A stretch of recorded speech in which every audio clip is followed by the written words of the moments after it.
Thank you for that kind welcome introduction. It's been great to be here in Berlin among our colleagues in the digital economy. There's enormous potential in artificial intelligence, from democratizing healthcare to finding new sources of clean water in the developing world to combating online child exploitation. Deloitte projects that in the next 11 years, global GDP will grow by about 15.7 trillion. And along with all these opportunities come a number of misconceptions about what's possible and what's not possible in this field, including concerns about a Terminator-like world in the future. So Amir, I wanted to turn it over to you to talk to us as a technologist about what you see as the current state of AI, what is possible and what's not yet possible. Great. So I'd like to make a couple of points on this topic of the state of AI. First, I'd like to provide some context, and it might seem a little bit unusual. I borrowed this idea from a professor at Berkeley, Michael Jordan. But AI is a hot topic today. There is a lot of attention that is actually helping to drive the field forward. There are some concerns. There is hype.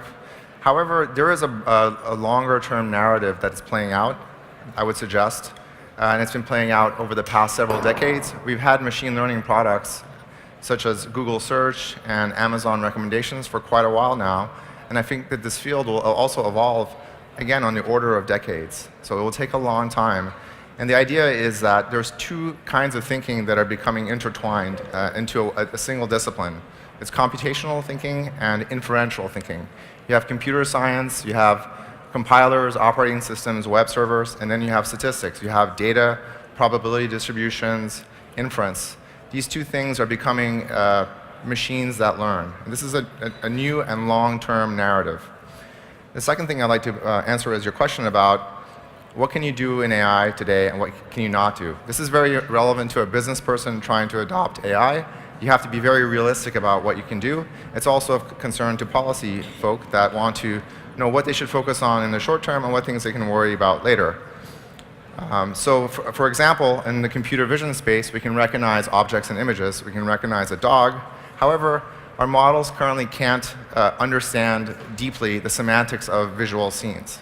This is also true in the natural language processing space. And one example is machine translation.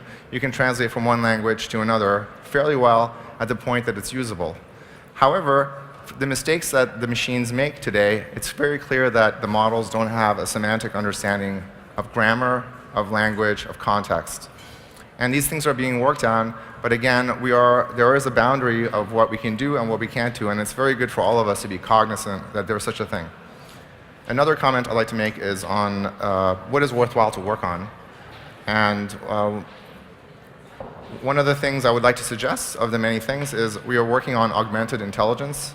So we're building algorithms, machine learning algorithms, that can work alongside humans and assist them. So a radiologist can use a convolutional neural net to better identify diseases in MRI images.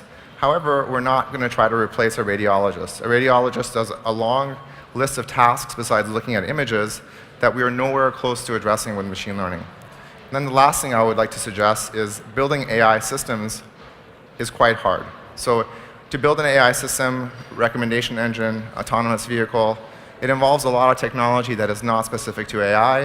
It involves databases, hardware, lots of stuff that there's fairly stringent requirements for.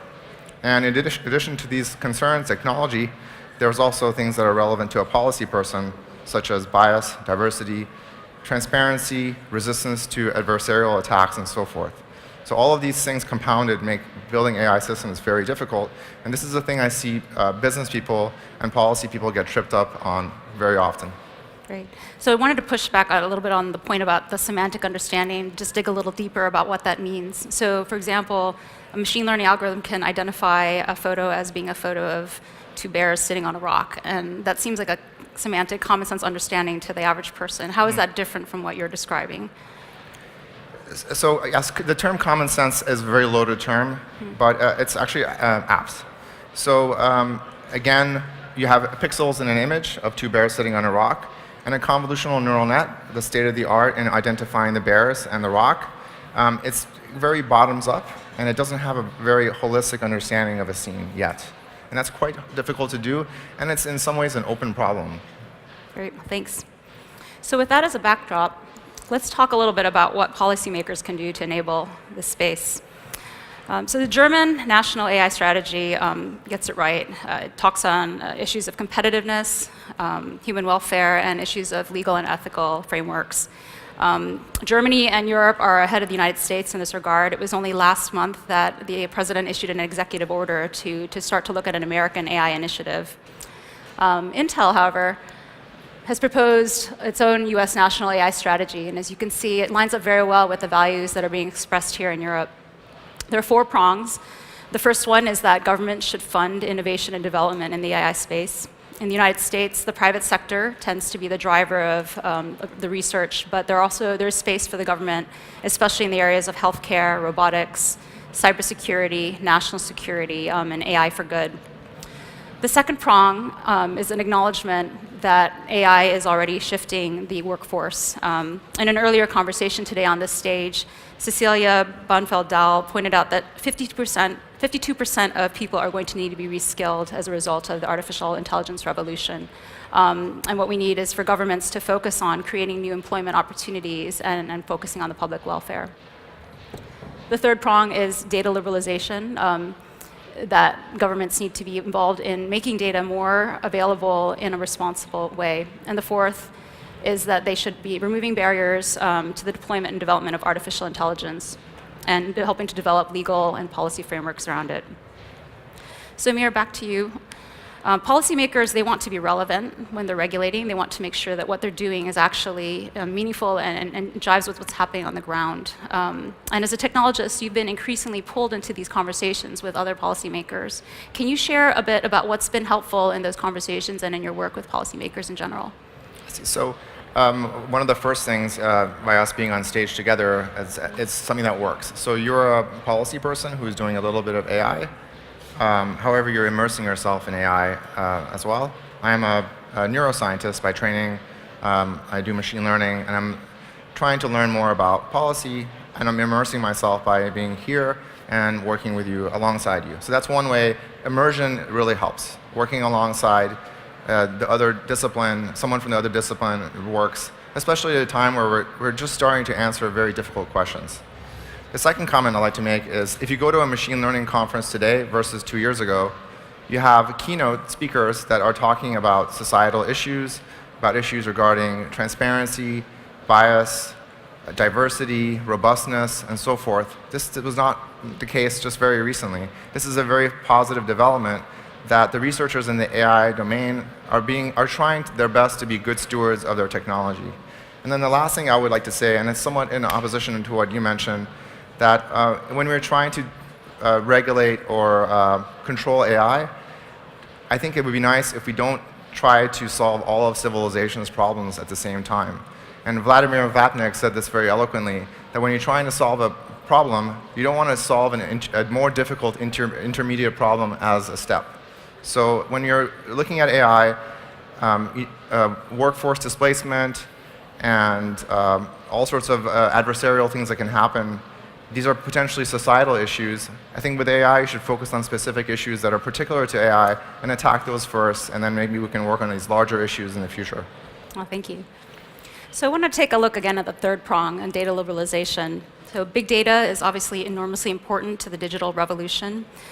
There's a statistic out there that over the past 2 years, we've created more data than we have over the entire human race. But even with this amount of material available to us, what we often hear in the field is that there are not enough high-quality data sets.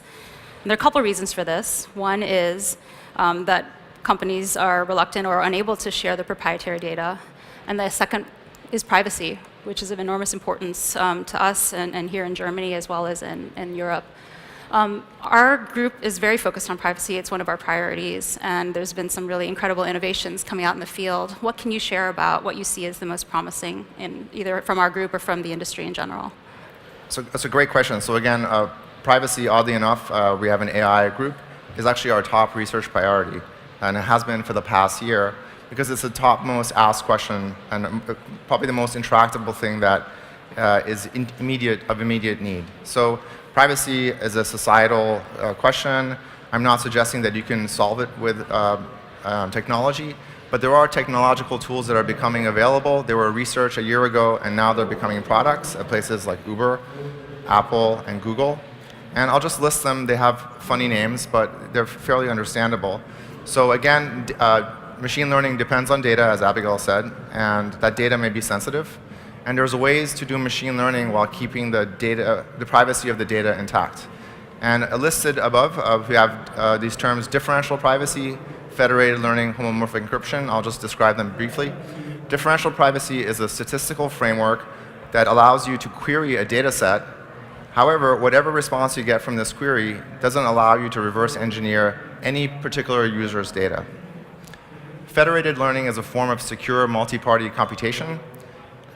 For example, you can potentially have a speech application on your cell phone, and you have an accent or you have a particular vocab. The model on the phone can be trained to your idiosyncrasies, and the training, the learnings from that process can be sent to a central server, and as well with all the users of the service. So you have private data on your phone, a locally learned model communicated to the central service. Those learnings are transferred back. In the process, no data is shared. And the last one, homomorphic encryption, is for the most stringent settings of privacy, where you can have encrypted data, encrypted model. You perform all the computations for your machine learning in an encrypted form, and the response is encrypted, so nothing is shared. So these are just 3 examples of ways that you can address privacy through technology. That's great. Thank you. And what I would add to that on the policy side is the idea of federal preemption and privacy, as well as international standardizations. And this is a priority for Intel. In the United States, there are 50 different states. Privacy is still a state law issue, but there's been increasing efforts for that to become a federal law, and Intel actually put out proposed privacy legislation. And the reason for this, I can give an example out of my experience at Intel Capital, which is the venture arm of Intel Corporation. A couple years ago, we decided to start a diversity fund. It was a $125 million fund intended to invest in women and underrepresented minorities. But we have 400 companies in 70 different countries, and we were going to be collecting personal information such as name, gender, and sexual orientation. And we found that in order for us to roll out this diversity fund, we would have to do a privacy analysis of all these countries, and the cost of that was exorbitant compared to what we were trying to do. In the end of the day, what we decided to do was just limit the fund to the United States. And this is the type of business decision that gets made when we're faced with a patchwork of regulations like this. The same thing is true in the autonomous driving space, where we really do need to see more standardization across regulations and regimes for the industry to be able to roll out more effectively. So with that, let's turn to the future of AI innovation. So you've asked me the questions so far. I'd like to ask you a question. So at Intel, you have this role where you're very integrated into the AI ecosystem. You work quite a bit with startups. I would like to ask you, what have you learned from this experience, and what do they suggest potentially about the future of AI and in policy, and your concerns, and maybe you're optimistic about certain aspects of it? Can you just comment on that? Yeah, so as one of the aspects I really enjoy about my job is being able to take a peek into the future, next-gen technologies that are being incubated in our group or in the startup ecosystem in Silicon Valley.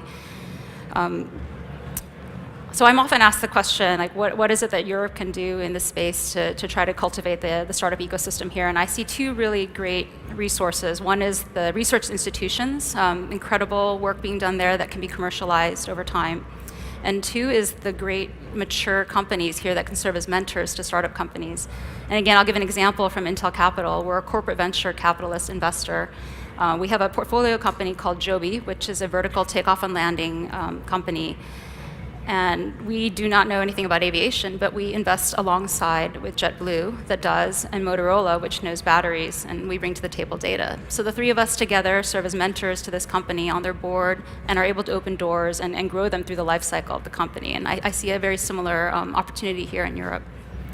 As far as the future of AI, I think what worries me the most is that AI is a dual-use technology, and I'll go into that in a minute, as well as being developed in a very decentralized way. So in Silicon Valley alone, last year, there were over 2,000 AI startup companies identified, and probably many more, depending on how you define AI. So what we see are companies producing fantastic products and bringing them very quickly to market. And so the dual-use part comes in where the technologies can be used for either good or for bad. So facial recognition software can be used for law enforcement or can be used for surveillance. Lip reading technology can be used for deaf people, or it can be used for surveillance.